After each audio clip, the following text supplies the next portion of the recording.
یہ کہتی ہیں، ایک بہن نے پوچھا ہے کہ کیا حالت جنابت میں آٹا گوندنا یہ منع ہوتا ہے؟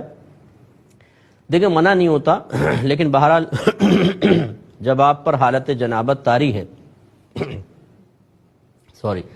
جب آپ پر حالت جنابت طاری ہے کہ آپ پانی میں برتن لیتی ہیں، جیسے آپ ہاتھ ڈالیں گی نا، چاہے آپ نیت کریں نہ کریں، اللہ نے پانی کی ایک صفت بنائی ہے کہ وہ طہارت کا فائدہ ضرور دیتا ہے۔ وَأَنزَلْنَا مِنَ السَّمَاءِ مَاءً طَهُورًا، ہم نے آسمان سے پاک کرنے والا پانی نازل فرمایا۔ اللہ تعالیٰ نے پانی میں پاک کرنے والا وصف رکھا ہے، ہم نیت کریں یا نہ کریں۔ جیسے آگ میں جلانے والا وصف رکھا ہے، آپ اور میں نیت کریں نہ کریں۔ اگر میں اس نیت سے آگ میں ہاتھ ڈال دوں کہ میرا ہاتھ نہ جلے، تو کیا میری نیت کے وجہ سے وہ نہیں جلائے گی؟ وہ جلائے گی۔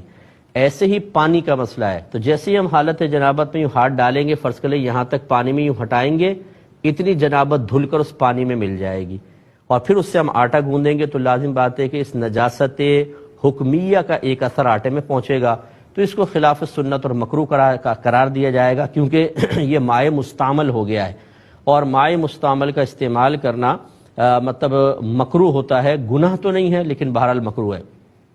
ہاں، یہ میں بتا دوں کہ اگر کوئی بہن حالت حیض میں ہے، وہ اگر آٹا گوندنے کے لیے ہاتھ ڈالتی ہیں تو اس سے پانی مکروہ نہیں ہوتا ہے۔